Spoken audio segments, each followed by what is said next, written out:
Hey guys, how's it going? Welcome to this week's recap video. We had another beautiful week and another one ahead of us. Yeah.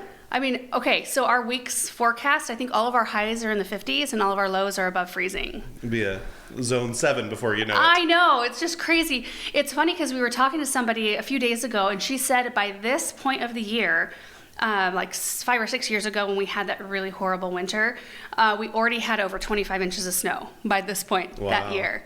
Which is crazy because like now, I have this sweater on, but we just had to open a window because I'm like, this is way too hot. Yeah. Like it's too hot to wear winter clothes yet. And you go out and do a project and you feel like you need to take layers off in order to be comfortable, which I'm not complaining. It's awesome. Sure. It's just like the gift of time, to get things done. It's just awesome. Well, and we've been getting a decent amount of moisture too. So it's not like, if it was colder, some of that could have been snow. Right. Anyway, we just are loving it. Aaron did get sick this last week. You can still hear it in my voice, but I feel a lot better. Yeah, I think you can hear it in mine a little bit. I'm probably about 90%. That's good. So I'm good. Yeah, last Saturday and Sunday, you guys. Oh man, you just got everything. Yeah, like all the sicknesses. I was taking naps, and whenever you're sick, you also feel like it's never going to get better. This is my life. This is my life now. Yeah. I'm always going to be fatigued. Yeah, you know what though? It gives you, because I don't get sick hardly ever. It gives me a good perspective change a little bit. Like whenever I have anything ailing me, any kind of pain, or if I'm feeling low energy, or I don't deal with that very often, like once every 10 years, and so it gives me like, I don't know. Grace for others. Yeah, for sure. Who, those of you who deal with it on a consistent basis or even a daily basis, like chronic pain and stuff, I don't know. I mean, that would be rough. Anyway, that turns sour. Really fast.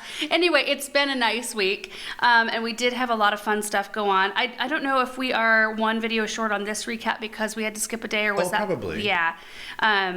Anyway, let's just jump into the first one, which was planting the big trees that Aaron and I picked up at Jaker and packing up dahlias for storage. And I liked that video in particular because I didn't have to plant any of those great big trees. Those are hard to manage.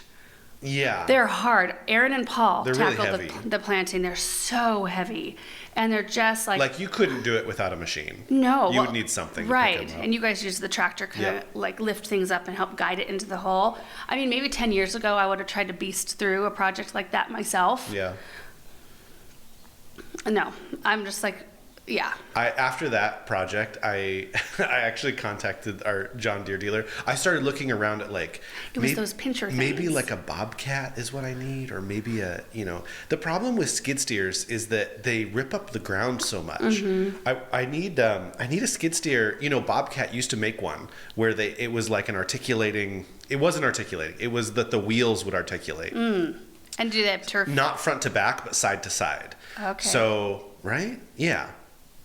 Yeah. I don't know. Well, maybe it was front to back because the back ones would turn left and the front ones would turn right. Oh, sure. Uh-huh. And then it wouldn't tear up the grass, and it had turf tires on it, so it wouldn't tear up your lawn. That's what I want. Mm-hmm. No one makes it now. You can put turf tires on a skid steer, but still, it's in the name. It's a skid steer. Like they skid. We went and looked at one. When you make a tight turn. Yeah. Yeah.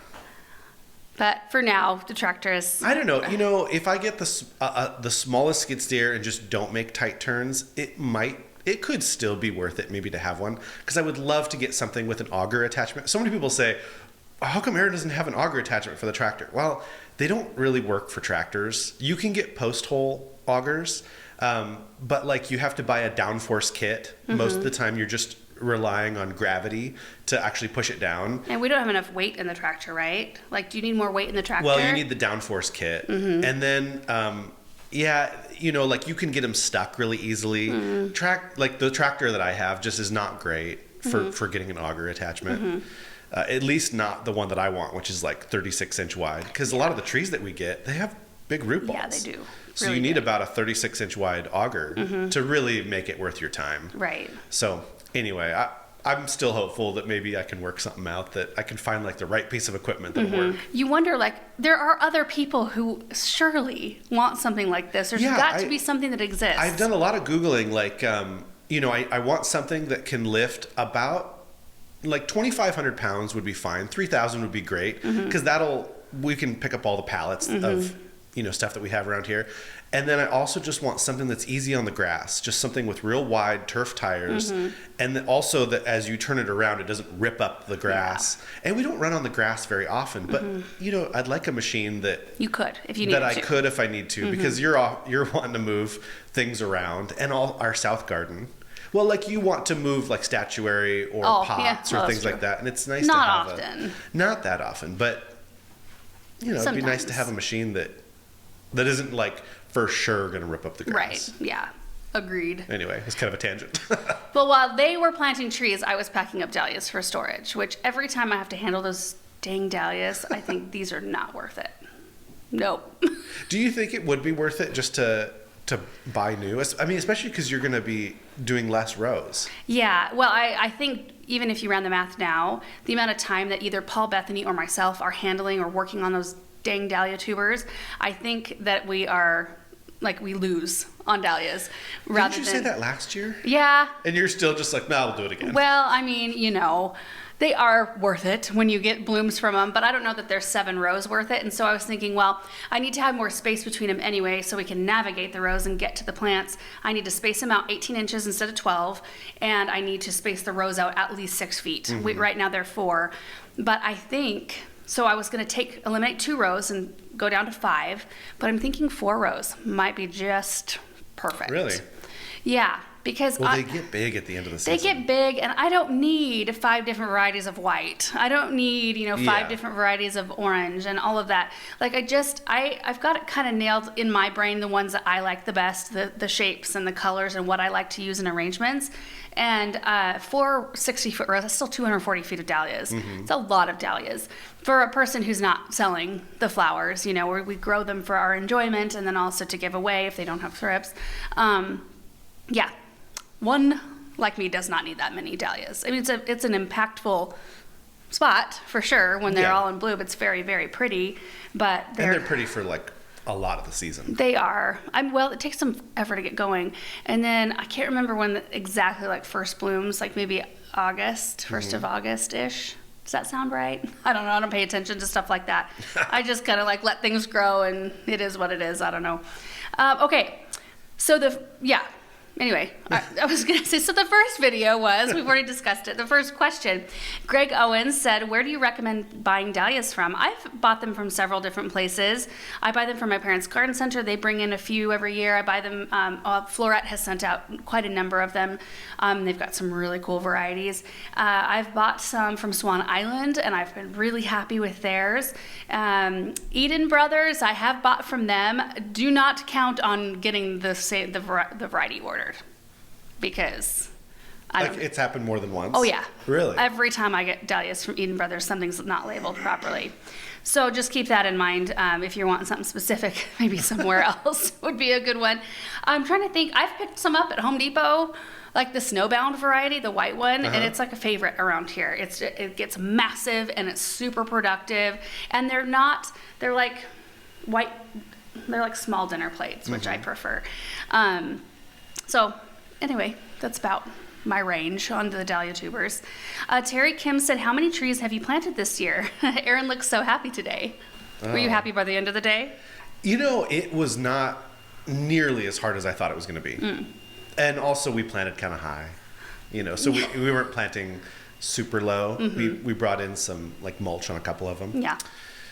How many trees? I mean, we've got the whole pond area with the dirt lands. Over 50. Oh, easily. Like maybe over 100? Interesting to count. We should go around and count. We're doing our part. Yeah. Jennifer said, do you cover the air conditioner in your root cellar in the winter time at all to keep the freezing cold air from seeping in? No. I mean, I want it to stay... Can the cold air come through the air conditioner?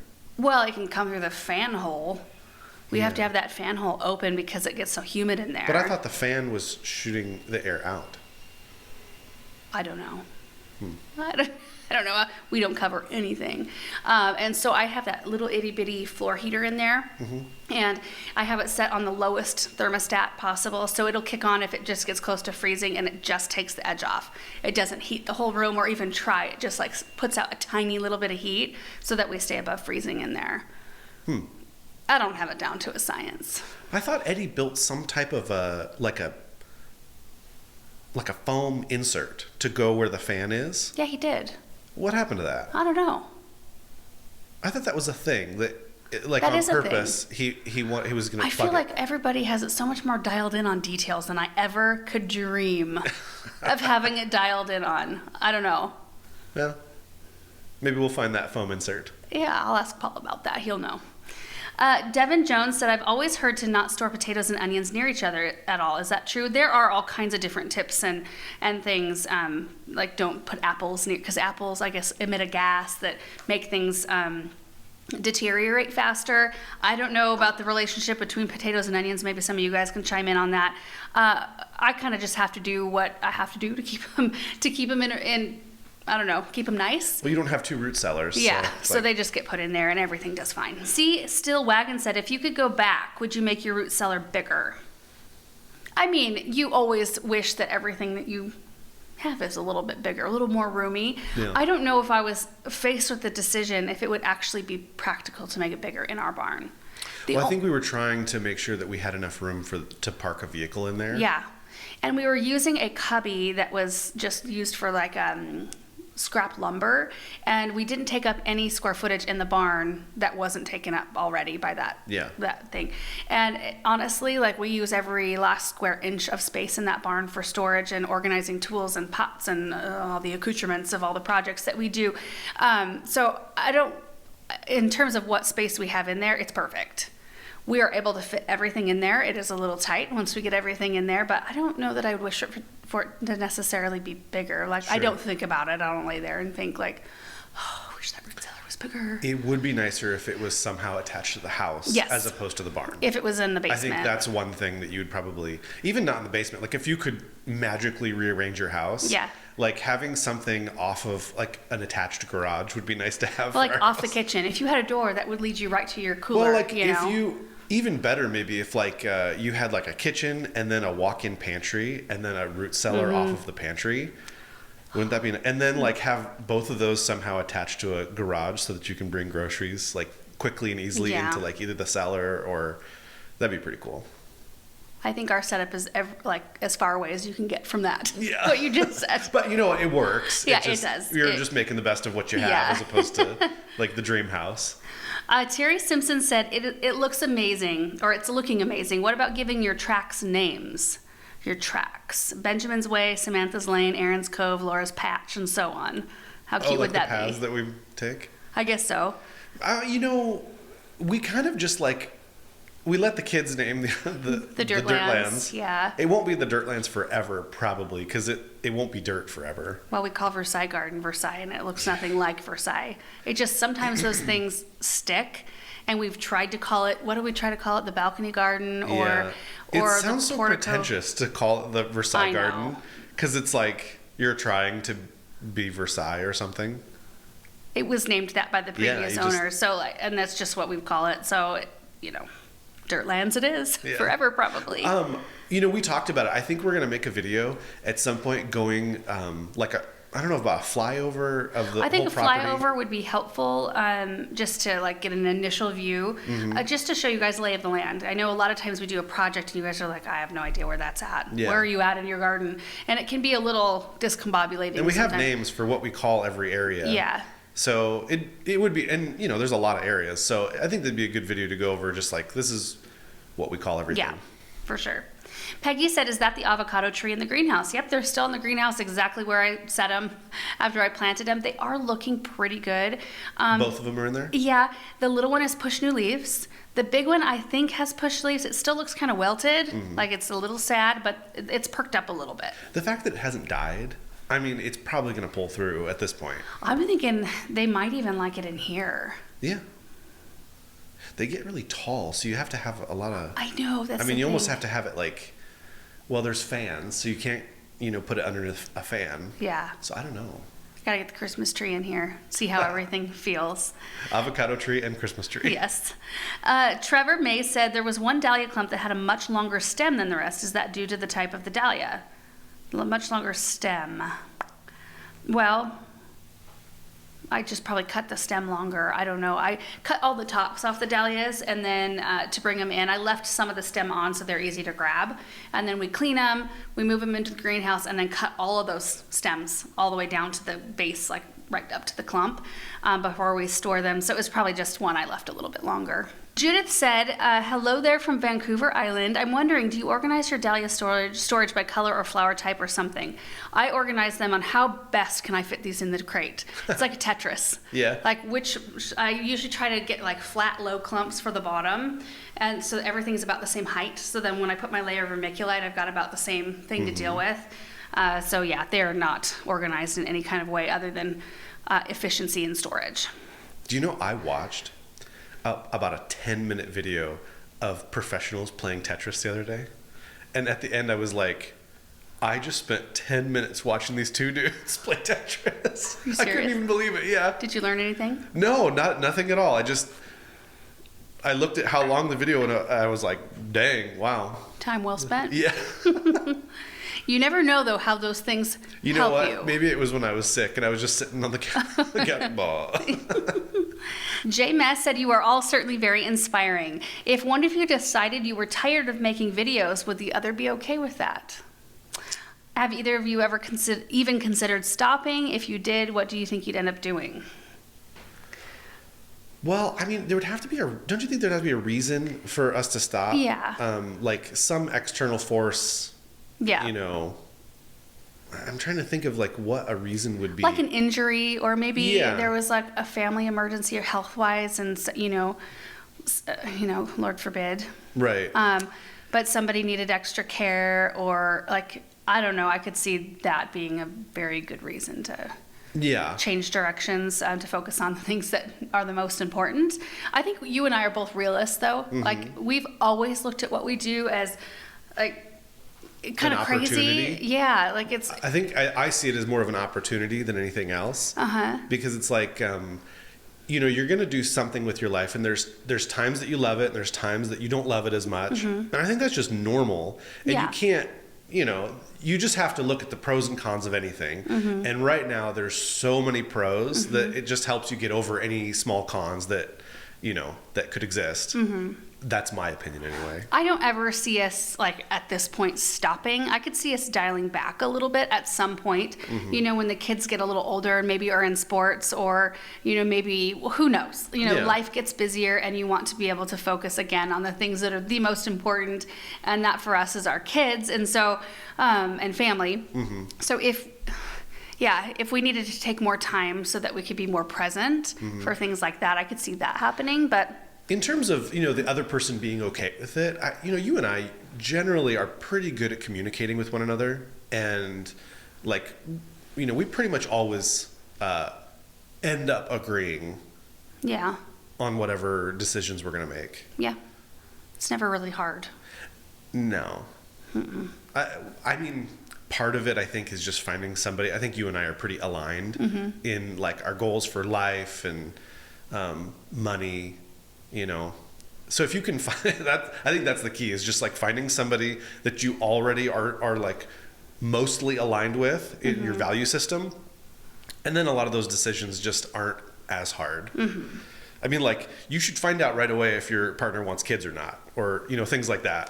That's a game changer right there, the life changer. Or like if one person is a big time spender and the other person's a saver. I think people, how social they are, can be hard too. Yeah. Like if one is person's super really outgoing and gets filled up by being with other people, and the other one's an introvert, Yeah. you and I are the same. Which can be bad too, because we're Yeah. like, we'll never leave our house. Yeah. We are just happy as can be, just being here with our family, and Right. like that's what makes us happy. And we don't get filled up by going and doing other things. Yeah, I mean, it's fun on occasion to do that, but it's not like something we need to do all the time and fill up Yeah. our time with other external We don't things. sit around the house like moping around that there's not like people around, or that there's no that's kind of how we prefer event it. to go to. Yes. Anyway, another tangent Yeah. there. The next video was pros and cons of fall versus spring garden cleanup. I just wanted to sit down and do kind of a balanced I thought it was really good. list. Did you? Yeah, just to... I'm always nervous about something like that, because I just, when I see people be so strong one way or the other, doesn't matter what the argument is, it's kind of I mean, God bless the passionate people, right? Because passionate people are in other realms, not gardening exactly, but they're the people who get stuff done, right? Yeah, sure, right. So you have to have passionate people, but it can be a really ugly thing too, when you close other people off, especially to something so like gardening. Yeah. It should be this lovely, beautiful, fulfilling thing to do, and I don't like it when people come at you and say like, do not do any cleanup because you're gonna kill and you're gonna ruin your environmental whatever. I don't know.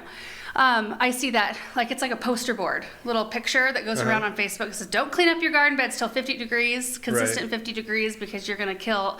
There's so many other factors that you need to consider. And also, I feel like gardening should be something that fits in with your life, and that doesn't become this huge monster chore that, you know, doesn't, you know, if you're waiting to do all your cleanup until the spring, maybe you don't have the time to do it. I didn't for years when I worked full-time at the garden center. I did not have time even with our tiny little garden. So I had to do it in the fall, and I'm glad at the time I either didn't hear people being negative about that or I didn't care, one of the two, because you just have to do what you got to do, you know? Well, you know, it's good. I think like a balanced approach to all things, just like knowing both sides of the argument, and it's not even an argument really, but just, you know, seeing the pros and cons of everything. Because I think that like environmentalism is really good and necessary, and we need to do whatever we can to protect our environment.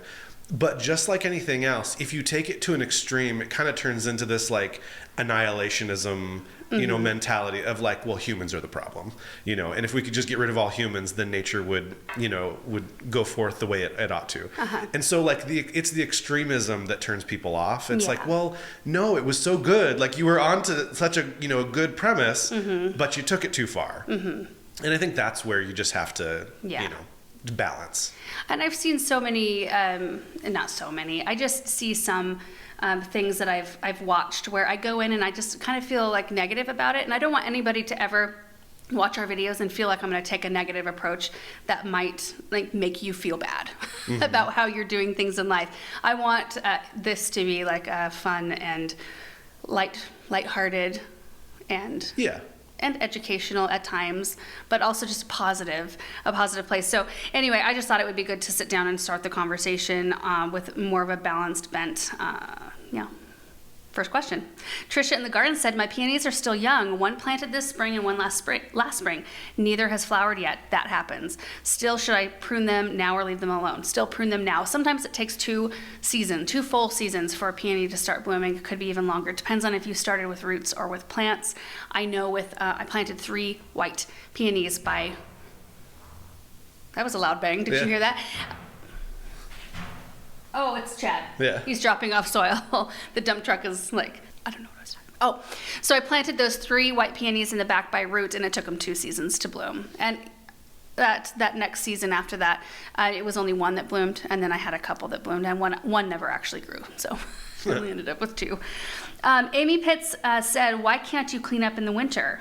You can clean up whenever you want to. We're still doing some cleanup right now. I mean, we're technically still in fall at this point, and it's really nice. If you have snow on the ground, it's going to make that, or if it's really, really wet, you're going to have a tough time. Right. Proud Mama said, when can you divide hostas, and how do you know they need dividing? Well, I don't divide I did one time. I dug up and divided some hostas. I don't normally divide hostas. Well, they don't really thrive here. Yeah, that's like true. They probably do in other areas. Yeah, I mean, you'll see multiple, like it's individual plants all smashed together. I mean, you might see they might have some difficulty, some stress. If you notice a plant starting to stress a bit, it might be time for dividing. And I would say like in the early fall or the early spring would be a really good time to do that. Caroline Dadswell said, I know you've mentioned it in previous videos, but what is the name of the red geraniums in the Hartley? They are stunning. It's a proven winners. I planted them. I'm going to look up the name right now. I planted them this summer in those terracotta pots. They're kind of going through, I mean, you can see they've got a lot of color, but they're kind of going through a little bit of a leaf drop. I don't know if it's a fall thing or I don't know. I just fertilized them, but they're boldly dark red geranium. That's what they are. And they are like on the cool spectrum. Like some reds can be either really hot, like more orangey, and some can be more like burgundy and more cool. And that's what this is. And I think that's why I like them so much. They look really good in here. They really do. Barbara said, do you ever use your mowed leaves as leaf mulch? What are the pros and cons, if any? Thank you for all your great videos. We have before. I used leaf mulch in our raised beds one year. Yeah.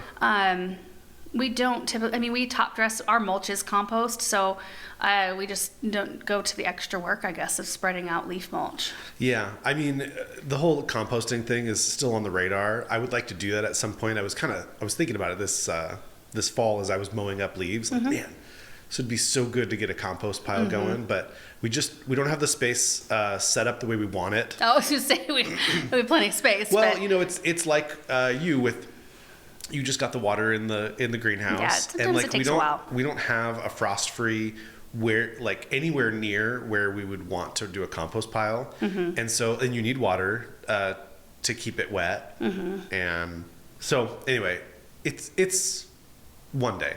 Yeah, we will do it one day.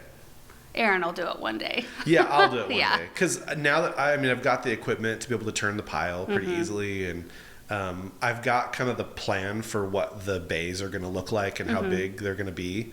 I think they're going to be like 8 or 10 feet, wide openings.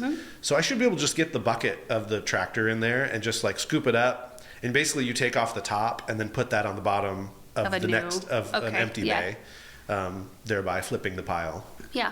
So anyway, I think it'll work out. Yeah. Maybe a year or two from now. Yeah. Emma said, love the information you gave for clearing for autumn. What do you suggest for cutting grass? We've been very wet in England and my grass is overgrown and I need to cut it, but I'm worried as it's getting very cold at night. If I cut my grass now, could I damage it? That'd be more your department. We mow a lot. Yeah, I mean, we're talking about like lawn grass, right? I'm guessing, yeah. Yeah, I mean, the idea with lawn grass is that it's like anything else. You don't want to cut too much of it. So you want to mow it a lot of times, taking off a little bit each time and allowing it to recover. So as you're going down, it's like you don't want to cut. It won't die. It's going to look poor. But yeah, it's gonna have a hard time. It's gonna be really stressed if you cut a ton of it off. If you go from long to short. You kind of like in the fall, you are cognizant of that, and you kind of gradually raise your blade up, right? Or what do? You like take a little bit. My philosophy in the last like year or so, I think I kind of like our lawn almost all year at about 3 inches. At least that's what our mower says. I've never actually gone out with it looks around 3 inches. But that's for the type of grass that we have, which is Kentucky blue and Perennial ryegrass. And it seems like that's about the right temperature for that mixture of grass. So temperature. Height, not height. So many people say height. I know. The width and the height, they put a TH on it. There's no H in height. Well, not at the end anyway. Are you going to be passionate about that? I am going to be passionate about. Well, some things are correct and some things are not correct. Right. Unless, I guess, if we're just going to add height to the dictionary maybe as one like day an we will. alternative spelling, A slang. they probably will at some point. Probably. Sue said, I had a problem with aphids on my hellebores this summer. In the past, I've never trimmed them back until spring. Should I consider cutting them back, or will that harm them from blooming? It will not harm them. A lot of ours we have to end up cutting back because their leaves just get so gross. If you've had an insect problem, that is the perfect type of situation where cutting a plant back is a good idea, because you're going to eliminate so much of your problem just by getting rid of all that foliage and cleaning up around the plant. And hellebores are tough, and then they'll push new leaves and it'll be a nice fresh plant with hopefully no aphid problems. Ashley said, can you go over the plants that you would not want to prune or cut back due to them blooming on old wood? So things like this time of year, you wouldn't cut back a macrophylla hydrangea or a lilac or forsythia or just any of those types of things that bloom on old wood. I'm thinking more shrub more than anything else, because perennial wise, we pretty much cut everything back right now and it doesn't hurt blooms. I'm trying to think of any others, like in our particular space. You could Google it. You could Google plants that bloom on old wood and see if you have any of those. Don't cut those back right now. Cookie said, might have cut my hostas way more than you showed. Doesn't matter. It'll be fine. Did I damage them? No. Should I mulch or cover with hay? I don't think you'll have any issues whatsoever. Sometimes I can't even tell that I have a plant where my hostas are. Like, you look down, it's like down to the nub, and that's totally fine.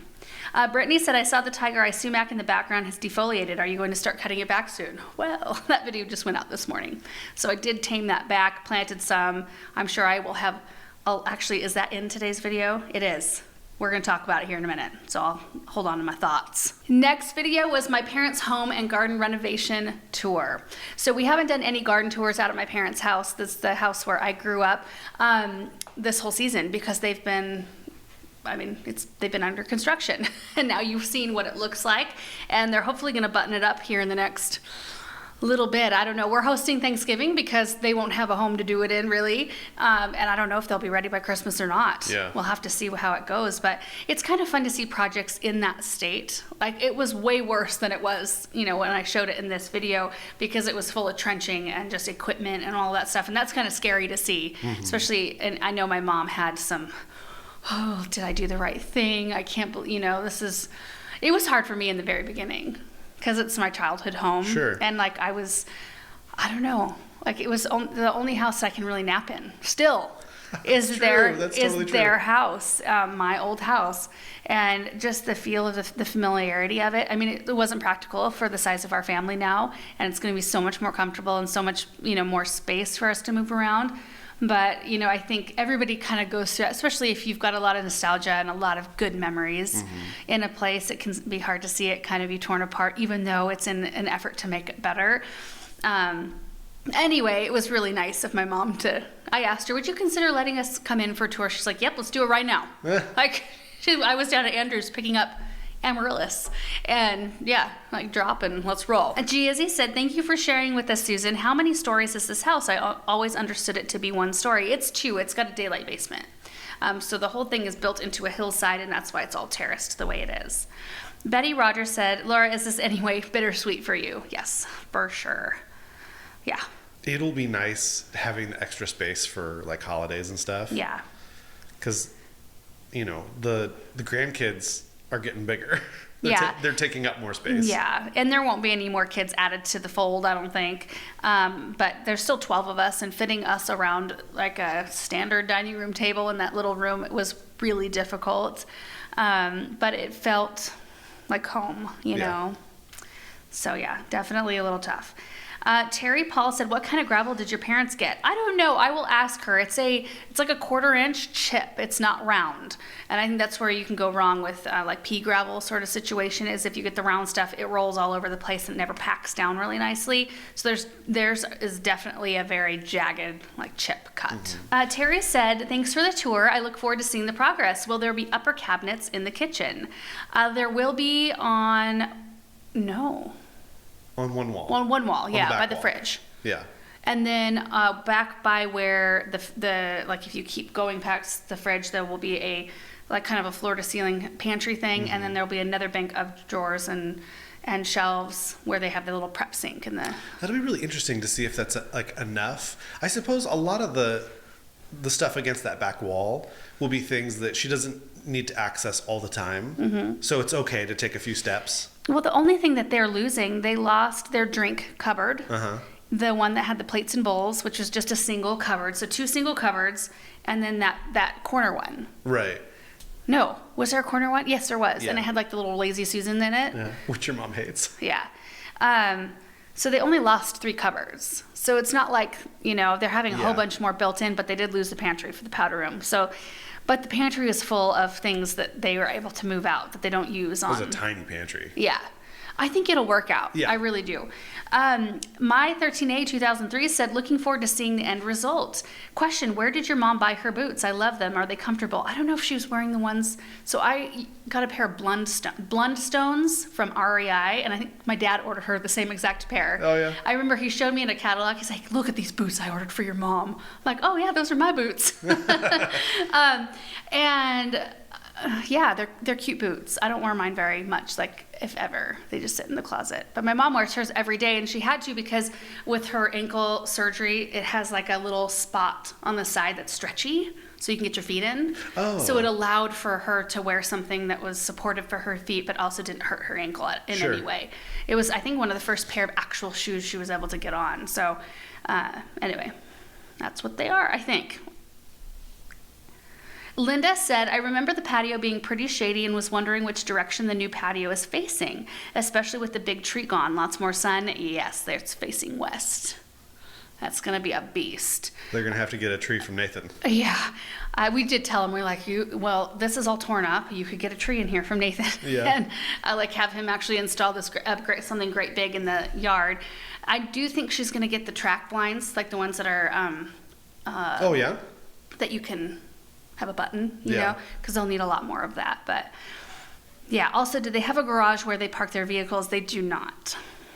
Their form of a garage is putting a giant burlap sack over their window sills at night so they can throw it off in the morning and their windows are clear. I will say, you know, with the advent of remote start vehicles, it's made not having a garage a lot easier. Yeah. Because we don't park ours in the barn. They sit out too. Yeah. Because you can at least defrost the windows pretty quickly. Yeah. Meg Likes to Garden said, can we can we see a video of you planning the new landscape design?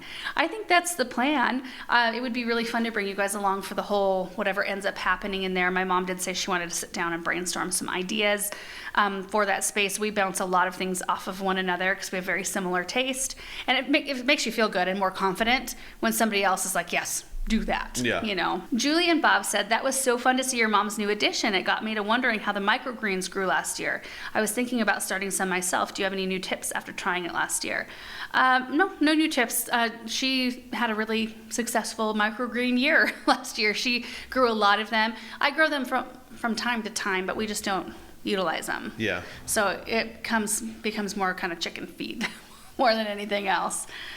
I was thinking, though, I should start growing some wheatgrass for the chickens.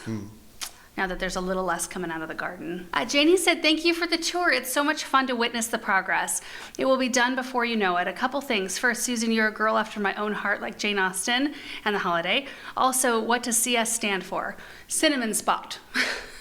She has a cinnamon-colored spot on the top of her head, and that's how she got her name. JRP58 said, how exciting. It's sad that they lost a beautiful tree, but now they have an opportunity to design a new garden. Laura, you and Aaron have talked about remodeling your home. Does this inspire you? Yeah.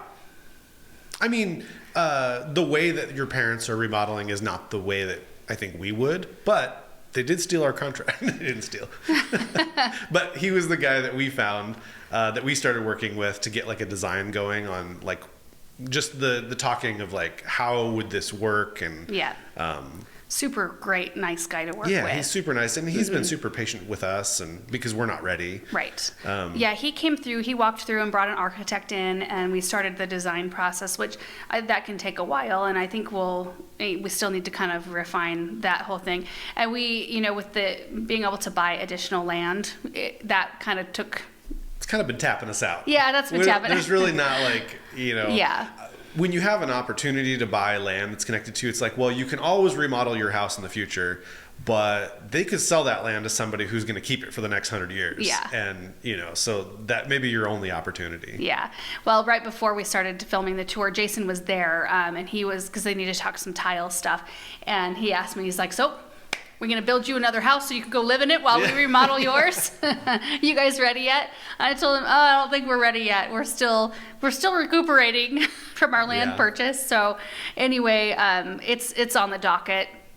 It doesn't, I don't know. I don't like living in stuff like that, like the upheaval that it takes. We would totally, I think, watching what your parents have done, I think the smartest thing would be, if we could swing it, trying to build a house in the subdivision next to us, and then living in that while ours is remodeled. The thing about ours is that we need a gut. We need to gut a lot of it, and like walls need to come down. And I think it would be very difficult to live in it, it would take forever.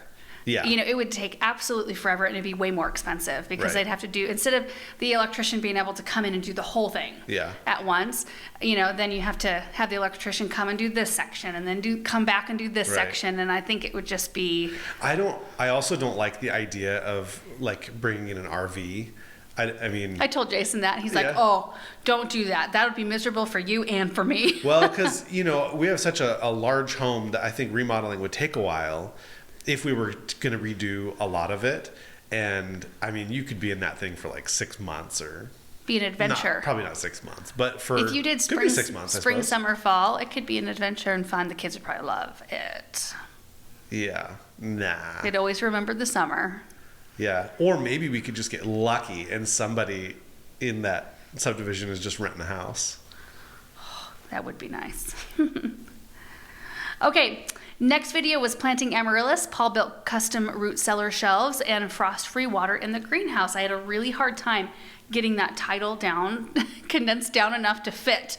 They only allow you 100 characters. Yeah, right. And so I had it all written out, and then I counted all the words, and I had to shave off a few words. So anyway, it was a busy day. So Samantha and I came in. Actually, Benjamin was in here for a little while, but I don't think he ever showed up on the actual video. But we planted some amaryllis. I don't know if you can still see. We have the one for Aaron's mom, Sue. It's still here. It's just that when we finished setup, we were still kind of feeling sick. Aaron was actually inside napping, feeling sick. And then we thought, let's wait till we're all healthy before we go delivering things to other people. You don't want to deliver more than you intended. Yeah. So we got that done. Paul built some custom shelves in our root cellar, and he threw a camera out when he was building one of them so that he could capture part of the process. And I think it's made the root cellar so much more usable. So we did a little tour of that. And then also Pedro and his crew hand dug a 4-foot deep trench, about 15 feet? From the barn into the greenhouse, and brought a frost-free water source into the greenhouse. It's like the best thing. Do you love it so much? Oh my gosh. I mean, I can't even explain how awesome that is. I told Aaron, like, how hard would it be to get water in the studio? That's like the one last place if we had water in there. Well, you have to have a drain, and it's the whole thing's on a slab. You'd have to cut concrete, and it would be. Well, not necessarily. I mean, I don't know if. Could you just drill out a hole through the concrete and dig under, and it could be done. It could be done if I mean, I don't know about like permitting and stuff like that, but like if you just cut a hole even just in the side of the barn, and then also had a drain that went into like some type of like a basin, because the thing is you're basically just like washing. The only thing that'll go down that drain would just be like a little bit of dirt. Yeah, well, and even in here, we don't have an actual drain. It goes into like a French drain. Yeah, so that's what I mean. Is you just filter have to have everything in here in the Hartley. I've got like one of those little drain cover things, and so it doesn't allow anything to go down in there. Yeah. So you'd have to do the same sort of situation. It's not a big deal. No, you could just dig a little, and maybe you don't need any type of a permit for. We should look into that, because honestly, making your spaces more user-friendly. Sure. Oh, because the studio, I mean, the things get neglected in there because it's a total pain in the rear end to water in there. Yeah. You have to drag the hose all the way out, and then I run it through the door in, and it just, again, you have a door open while you're watering, unless you want to haul water cans for everything. And when it's not user-friendly, you just don't want to do it all that much because it's a pain. Anyway, it'd be nice to have a prep sink and just a water source. It doesn't have to be drinkable water. It just needs to be like outside hose water. Right. Yeah, it probably could be done. Kim Daniel said, is there a reason you use Espoma brand potting soil and fertilizer? Well, we do work with Espoma, but let me tell you, it was an easy yes when Espoma approached us, because my parents have been using and selling Espoma products for as long as I can remember. Mm-hmm. I mean, they've been selling the Hollytone original. My dad had been using the lawn fertilizer forever, and I was just very familiar with the product, and I was comfortable with it, and I liked using it. And let me tell you, there's a huge difference in potting soils, and you guys probably know. You've probably tried a bunch of different kinds. When I did the downtown pot project, when I started that project, we used exclusively like Miracle-Gro potting soil. Never had a problem with anything growing bad in it. Things grew great. We did fertilize on a weekly basis, which is helpful. But I noticed by the end, so I think I headed that project for 6-7 years before I kind of phased that. We were just too busy. Mm-hmm. But by the end, I could tell that the formula or the mix had changed. It was full of a bunch of wood, like wood filler. I got slivers every time I put my hands down in it. You guys know I don't usually wear gloves, especially for potting projects. But when I stick my hands down in Espoma potting soil, it's like luxury. Yeah. It feels they should so put it on the bag. Luxury potting Yes, mix. they should. It feels good, and our stuff performs really well in it. But again, we do fertilize, and I think that's a huge part of it. Well, I think people should know too that like Espoma isn't the only company. You mentioned that they reached out and wanted to work with us, but like everyone has reached out, whether you knew it or not. But like I've gotten emails from like most all the potting brands out there or fertilizer brands, and it's like, well, Laura likes Espoma, so I don't know what to tell you. You know what I mean? Like not that other people's stuff is bad. Yeah. But like, I know that you just like Espoma. I do. I feel like some of the other brands would have to like change their mixture somewhat to get you on board. Maybe. Because like, you really like the feel of Espoma. I do, and I've tried a lot of different brands of soil throughout the years, but they might be different now too. I don't know. You find something that works really well, that you like the feel of, you like the performance of your plants, and you kind of just stick with that. Yeah. And it was convenient that Espoma wanted to work with us too. I mean, like, we got lucky there. Yeah. Yeah. And they're a fantastic company to work with, you guys. Like, let me tell you. They just kind of let us, I don't know. They're just so nice. And our contact there, John, who we get to talk with on occasion, he's just such a nice guy. And it's just like, I don't know. It makes promoting stuff a lot easime when you like the people that you work with, and that they're easy to work with, and their that reps are great. They never try to micromanage you. No. You feel like not that they're like fans of the show, but or like our content. You feel like they're supportive of what you do of what you're doing. Encouraging. They're like, yeah, exactly. Yeah, people that are encouraging is nice. And they work with a lot of other good people too that I feel do a really good job at their stuff. Sure. They're in their realm of influence. I feel like they do a great thing. Karen said, will they bloom again next year if you keep the plant alive? Your helper is very neat and quite fashionable. So they will probably bloom again, but on a different cycle. So with amaryllis, I can't even remember exactly what I did with these. It was when I was down at the garden center, I had a little bit more, time to think about such things, I guess.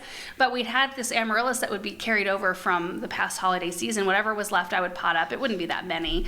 But I'd have this little tray of amaryllis, and I'd take it down to the basement so they get subjected to a cooler temperature. But then you bring them out during the day so they get warm, and then you take them out so they get like a certain amount of light and warm hours and a certain amount of cold hours. It was such a pain, and maybe there's an easier way to do it. And I'd have some of them rebloom at Christmas time, and sometimes it'd just still be leaves. I think you can keep them as a house plant, and they'll bloom more on their normal schedule, which I think is kind of springtime. They'll bloom a little bit later, which I don't know. I mean, amaryllis are pretty flowers, but they're, to me, a Christmas flower.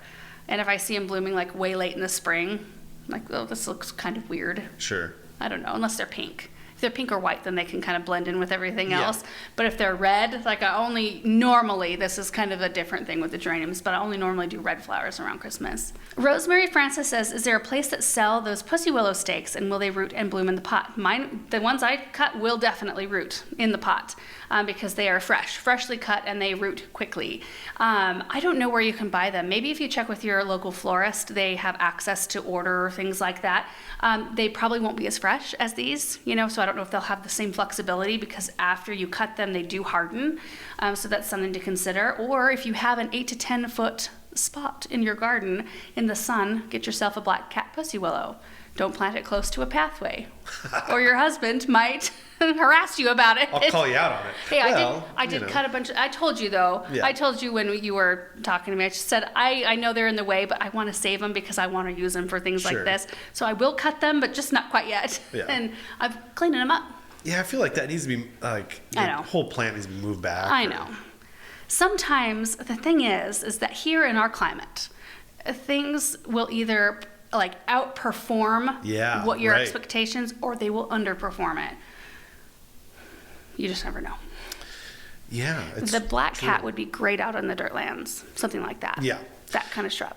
As an example, I think that like hydrangeas are generally underperformers for us. When you look at the full size of a hydrangea, it's like it just gets too hot and we're not humid enough to where hydrangeas will they'll never be peak here.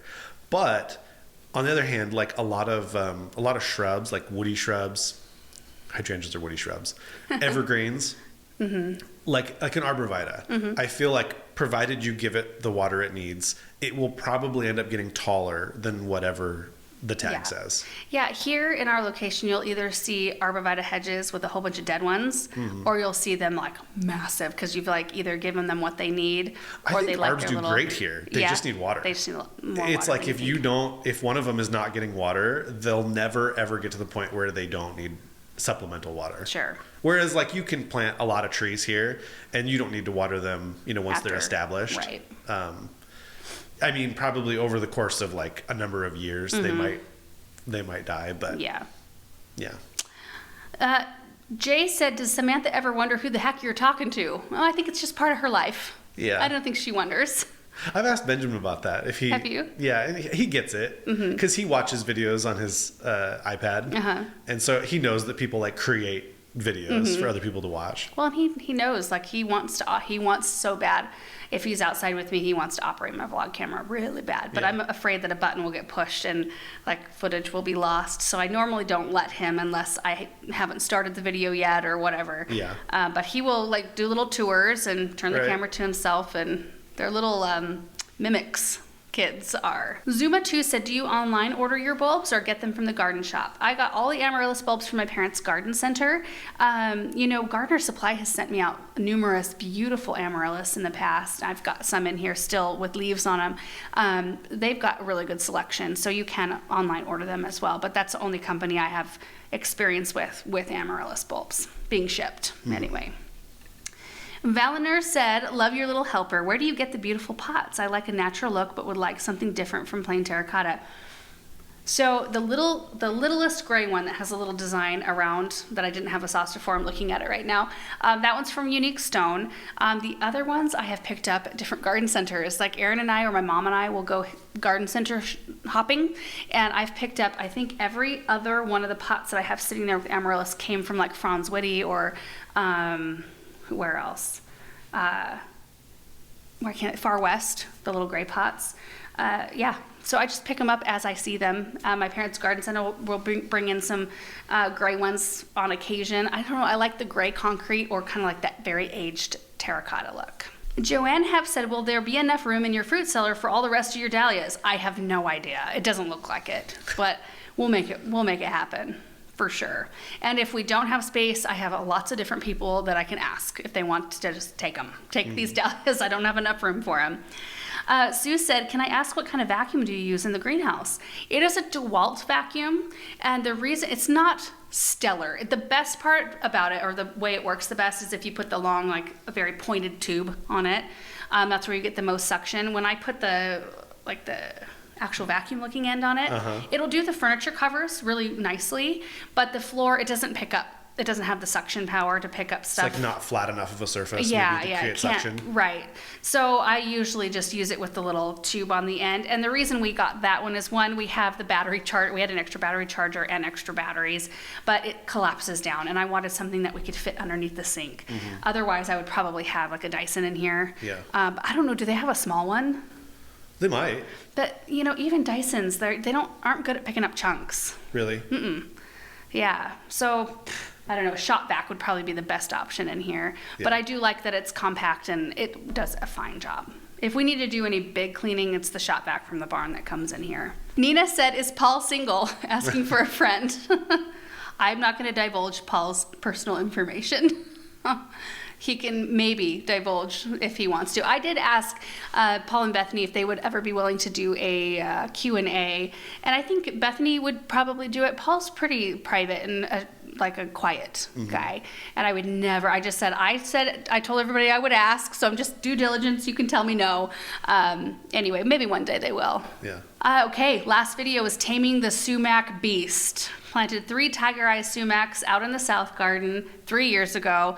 I still would plant those same sumacs in that location, I forgot that the whole thing was dirt when you planted those. Yeah. Like there was no grass. Right. It was, that was faith in planting, man. Oh, man. It looked so bad out there.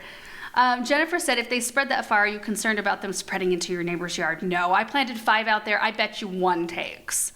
And even if 1 takes, it'll spread, but we're pretty good. Like, the fact that they got out of hand, we could have tackled it right away, but I thought, let's leave them for fall color. I was totally aware of how much they had spread and that we would tackle it, and we don't let things run amok usually.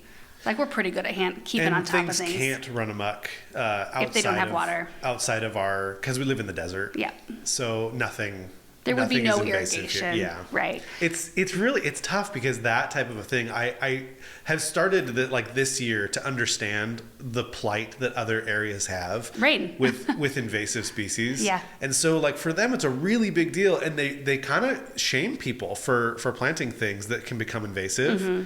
I saw recently Martha Stewart got called out because she posted a photo of some like beautiful burning bush in her like woods or something like that. And everybody's like, yeah, it's because it's invasive. It took over. Like, it's not supposed to be there. And, and I don't know if it was her that posted or, somebody on her team or whatever. But I get it that you really, if you get rain, you have to be really careful what you plant. Because it's not just your area that it's going to spread to. It's, the seeds are going to get picked up by birds or animals, and they're going to get deposited. Right. And before you know it, you got a problem. Yeah. And those kinds of things I wish I would remember to mention in the video. Like that would have made a lot of you guys more comfortable, I think. But that area where we have the tiger eyes out in the south garden, it's full of drip irrigation because we have a bunch of bulbs in there. So of course it's getting water where that whole patch was, so it's going to be very happy. Out in the south, or the dirt lands rather, we are target watering just the root balls of the plants. So the sumacs that are out there will have probably 2 emitters around each one of their root balls, and they might spread a little bit within the where that water can reach. But once they get past that, it's so dry they will have 0 water to live on. So, yeah. Gosh, why don't I think of saying those things? Because I was reading, I stopped reading comments this morning because I was like, oh, geez. That's why you forget. Yeah. Because it 100% but I need to remember that there's a whole world outside of our little garden right here, and there's a lot of different concerns. And I try to be good about thinking of those things. And sometimes I remember, but sometimes I literally did not think about it. You can plant any invasive species, basically. Yeah. Except for there's weeds, noxious weeds we have to be careful about here. But you wouldn't plant those, obviously. Right. Like, you're not going to be like, oh, puncture vine. Yeah, woo. Nice. Yeah, that's a great plant. Got a sweet little patch here. A little weed suppressor. Yeah. Yeah. But in terms of, perennials and shrubs, like, you can plant anything you want here, and it won't be a problem. Right. Connie said, have you seen the new USDA map? You've been moved to a zone 7A. Oh, really? Hold on. So, okay, I'm looking here. Hayat County, Old Oregon Trail Highway. There we are. Yeah. Certainly looks to be a 7A. Well, let me put in my our zip code. Which I believe, based on our last couple of winters, because a 7A is 0 to 5. 7A? Whoa. It's true. I did not know that. Well, it makes sense, though, because a 7 is between 0 to 10 degrees. Did you just say that? I didn't, I don't think. I think I was thinking it. You can read my mind. We haven't gotten below, we've talked about it, that our temperature, it can get cold. I mean, it can still hang out at 5 degrees, and that's pretty chilly outside. You don't want to... But a zone 7 plant could survive it. Yeah.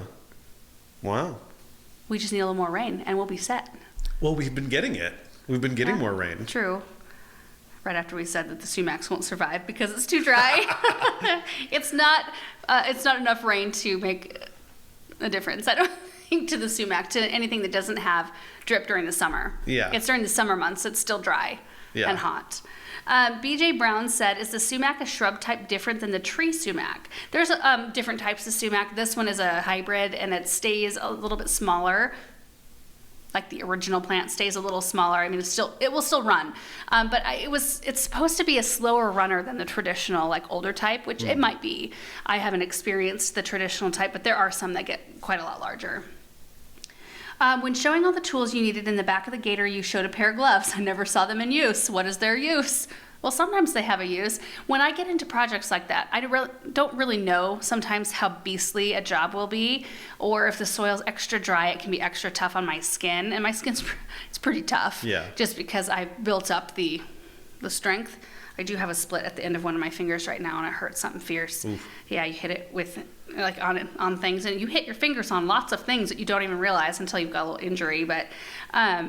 Yeah, the soil was nice and moist, and the roots were very brittle. It was a very easy working in terms of glove use. Art by Aleko said, is this the same sumac as the spice?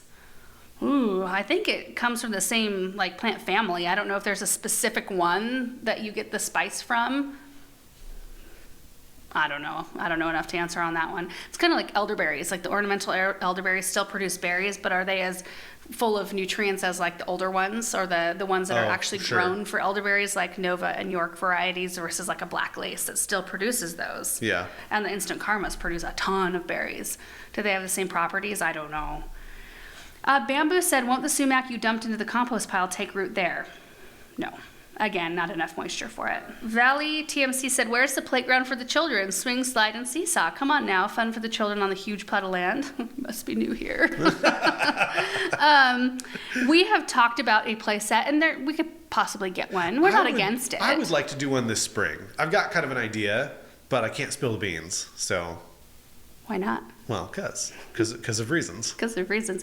I would much rather play on a huge pile of dirt when I was a kid than play on a swing set. We've talked about it a lot, really, and looked at different sets, but, we both had sets growing up, and we both barely ever used them. My parents ended up getting rid of ours because, out in the country, there's so many other cooler things to be doing, like running across bridges over a ditch. Yeah. And playing out in the pastures and around the barn, and that always held more allure to us than the play set did. Yeah. Not to say that they wouldn't like it. I mean, I think especially when they're younger, like Samantha's age, she'd probably get more use out of it than even Benjamin would at this point. Well, I mean, I think that they have some years that they would probably... Especially when they have friends over and stuff like that, But even then, they run around. They run around and play on other things. I did contact a company a couple years ago. That one that has like the 60 grand. Yeah. Oh my gosh. You know what? You never know. You got to shoot for the stars. I suppose. And but they were like, garden answer who? Yeah. Well, you tried. Yeah. Yeah. You can buy one like any other of our customers. That's so funny. Carol said, I'm way too old for that kind of commitment. Good luck, Laura. Will you guys be cleaning out around the creek that is running through the back of the newest property? Yeah, you've been talking about that quite a lot. Yeah, I don't know that I don't think it's our land, so I'm not going to clean out the Well, creek. some of it is. I mean, the creek isn't. It's a ditch. Yeah, I mean, there's a really messy fence back there, like a barbed wire fence. So I would like to take that out at some point because you can't get through it anyway because of all the brambles. The brambles. But so I would like to get far enough in there to take out that fence because I don't like it being there. It's like if you want a fence, make it nice. I think most of the stuff too, a lot of it's willow, which is really beautiful. It's really beautiful right now. I think we could just whip that all back down to the ground and it'll all flush back and it'll probably be better color after that. Leave this few trees. There's an apricot and a pear tree back in there that the previous owner the previous owner of the property, their grandparents used to own that property, and he had a big orchard, and he used to breed iris, and he was a really interesting man. Anyway, there's a couple of trees left there that I kind of like to leave because they can still see it, you know, and I kind of want to leave that. But I think if we get rid of all the weeds, cut back all the willow, trim up the trees a little bit, and replace that fence, that would be nice. Yeah. Do you want to replace the fence with something? Well, maybe. I don't know. I kind of like the idea of everything being all like... Yeah. Actually putting a fence on that. Well, I mean, you'd have to cut all the brambles back far enough to where you can get the fence on the correct line. Right. But I think we could do that. There's a couple of dead snag trees that we need to pull down. And... I wonder if there's some rule or... something we need to be cautious about it, like how far a fence needs to be away from the creek. Oh, I'm sure we could contact the irrigation department and they could let it, because they need that. Well, it's not like they're accessing it because they're doing nothing to it. Although Chad did say that his dad had to clean it out one time. Really? Yeah, because I was out there talking to him about the dirt that he's been bringing in. Yeah. He was like, yeah, I'm pretty sure my dad came out here one time and had to clean this out. And it was like a total bear to clean out. Yeah, it's easier with equipment though. I'm like, ooh. I don't know. Is it still in use? There's still water running through it. Really? So somebody's got to be using it. Otherwise, they wouldn't allow water to go through there. Yeah. Because it's not like I don't think you could run water through when it is in such poor shape. They do. Huh. I don't know. It's pretty area back in there. I like it. Yeah.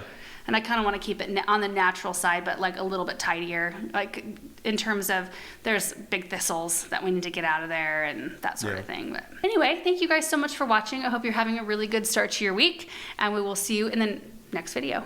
Bye.